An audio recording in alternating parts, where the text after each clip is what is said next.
রমজানে ঘুরে দাঁড়াও, রমজানে পরিবর্তনের ফিকির করো। আমার বাপ, আমার ভাই, আমার ছেলেরা, নিজেদেরকে রহম করো, রমজান সুন্দর করো, রমজানে গুনাহ ছেড়ে দাও, রমজানে আল্লাহর ইবাদতে লাগাও, 20 রাকাত তারাবি পূর্ণ পড়ো, প্রতিদিন রোজা ঠিক মতো রাখো, বরকত হবে। 5 ওয়াক্ত নামাজ জামাতে পড়ো। ভাইয়া কেন নষ্ট হইলা? সে তোমার মূল্যায়ন করে, তোমার এই চুল, তোমার এই প্যান্ট কোন ছাগলে দেখে? তুমি এই সমাজের কোন ভদ্রলোক, এই সমাজের মান্যগণ্য কোনো মানুষ, দিন দরদি কোন মানুষ তোমার ঘরে দেখে? কেউ কোনোদিন তোমারে ডাকছে কোনোদিন যে বাবা তোমার এই অসাধারণ চুলের জন্য তোমার ধন্যবাদ? হ্যাঁ, তাহলে সে সামান্যতম, আমরা তো মনে করেন একটু অনুভব করি, কথার কথা অহংকারের জন্য বুঝাইতেছি না, যেন আমি এটা অনুভব করি আমরা যে অনেক মানুষ আমাকে মহব্বত করে, মুসাফা করে, হ্যাঁ মাহফিলের জন্য বলে, তাহলে বোঝা গেল আমি অনুভব করি যে আমার অনেক মানুষ মহব্বত করে। আমার কথাটা বোঝেন নাই? অনেক মহব্বতের যে কি পরিমাণ যন্ত্রণা, এগুলো এই নজরুল মোহাম্মদ এগুলো দেখলেই বোঝা যথেষ্ট। গমে আশিকি তেরা শুকরিয়া, এইটার অর্থ এইটা। গমে আশিকি মানে হলো ভালোবাসার বেদনা, ভালোবাসার যন্ত্রণা, মহব্বতের যন্ত্রণা।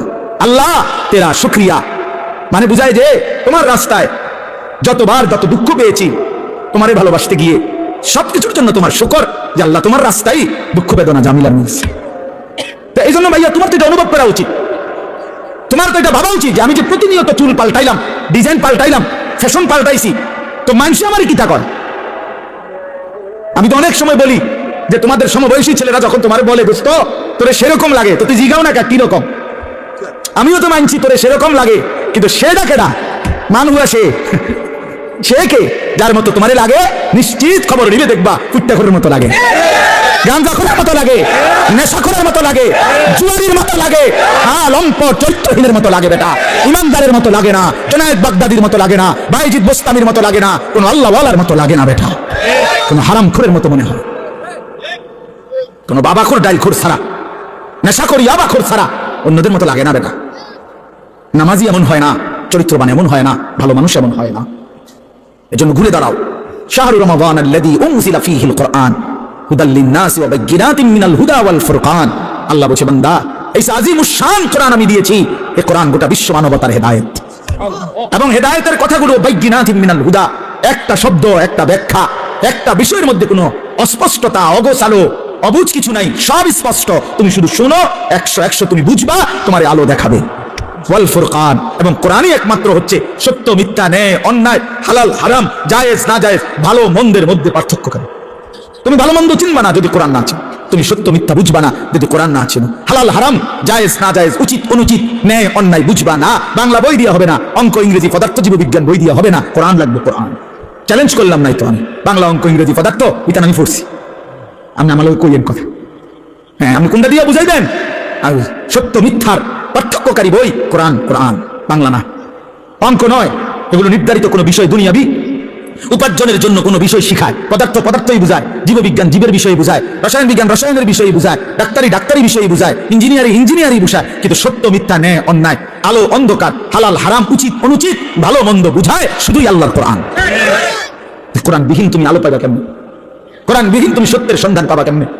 অতএব আল্লাহ তাআলা বলছে বান্দা কোরআন নাজিলের মাস রমজান, ফামান শাহিদা মিনকুমুশ শাহরা ফালিয়াসুমহু। এই শেষ কথা হলো আল্লাহ বলেন বান্দা অতএব তোমাদের যাদেরই জীবনে রমজান আসে, তোমরা যারা সাবালক রমজান পর্যন্ত পৌঁছবে, ফালিয়াসুমহু, তোমরা রোজা রাখো। ওহ কি মায়া করে আল্লাহ বলছে, এই আমার বান্দা শুনো, রোজা রাখো, রোজা ফালিয়াসুমহু। আল্লাহ যেন বলে এই হায়াত যদি পাও, রমজান পর্যন্ত যদি পৌঁছো, রমজানের চাঁদ যদি দেখো না বান্দা, রোজা রাখো।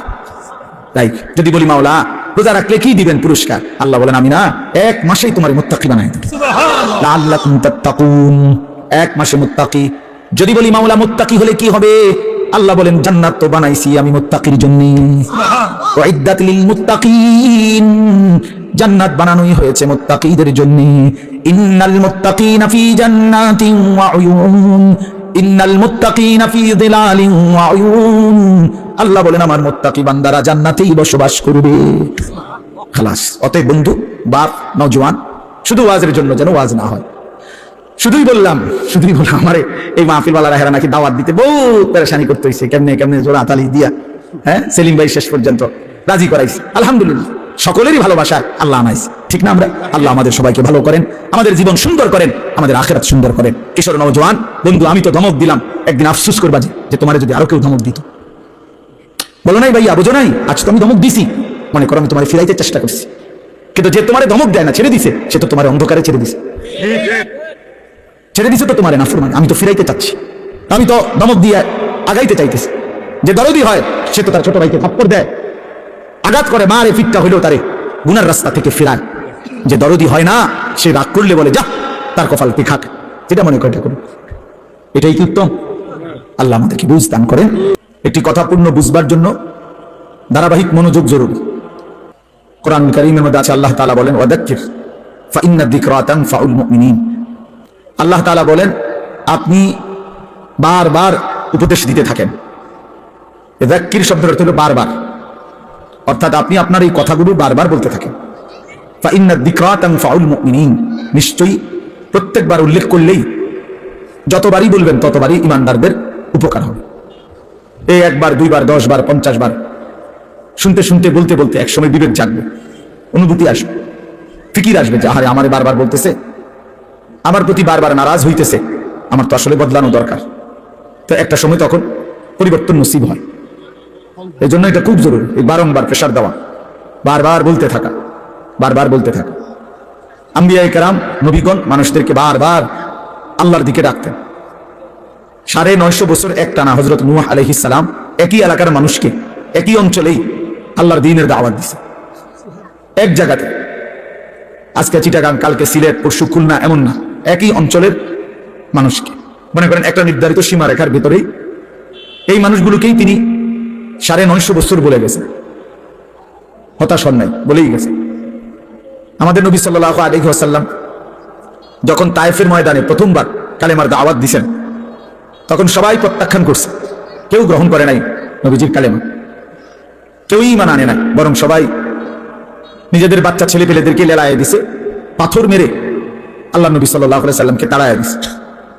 কিন্তু কিছুদিনের ব্যবধানে ঠিক এই তায়েফ থেকেও অসংখ্য অগণিত লোক কালেমা পড়ে মুসলমান হয়েছে।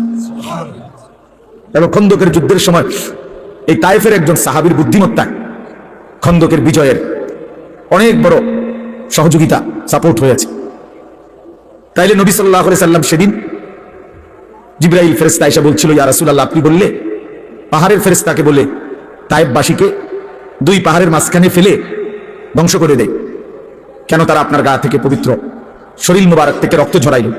কিন্তু নবী সাল্লাল্লাহু আলাইহি সাল্লাম বলছেন, ইন্নী লাম উবআস লাআনান ওয়ালা গাদিবান ইন্নামা বুইসতু রাহমাতান। বলছেন জিবরাইল, আমি অভিশাপ দিতে আসি নাই, আমি শুধুই কেবল রাগ করতে আসি নাই, ধ্বংস করতে আসি নাই, আমি এসেছি রহমত হয়ে। রহমত হয়ে আমি যদি আমার উম্মত ধ্বংস করে দেই কথায় কথায়, তাইলে আমি কালেমার দাওয়াত দেব কাকে? কাজেই তিনি বলছেন নবী সাল্লাল্লাহু আলাইহি সাল্লাম, জিবরাইল অপেক্ষা করো, আজ তারা ঈমান আনে নাই, অচিরেই একদিন তাদের বংশধর, তাদের খানদানের কেউ হয়তো ঈমান আনবে। এই জন্য বারবার শুনলে, বারবার বললে, বারবার বলতে থাকলে কলিজার মধ্যে একসময় ধাক্কা লাগে।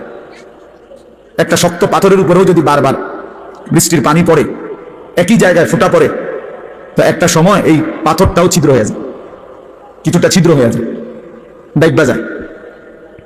এই জন্য বললাম আল্লাহর কথা মনোযোগ দিয়ে শুনলে ভালো, যেই শুনে তারই বরকত হয়।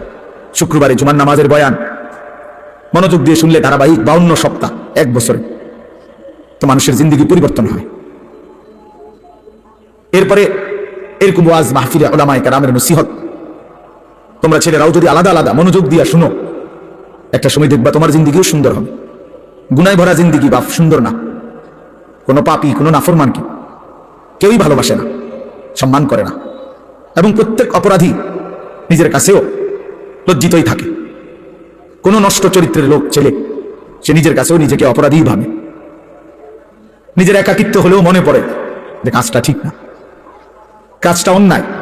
নারী দেখা, ছবি দেখা, নাচ গান, উলঙ্গ দৃশ্য, জিনা, ব্যভিচার, মদ, জুয়া, এই হারামের মধ্যে যারা পড়ে আছে, সে একাকিত্ব মনে পড়ে, তার বুঝে ধরে, সেও ভাবে যে কাজটা সুন্দর না।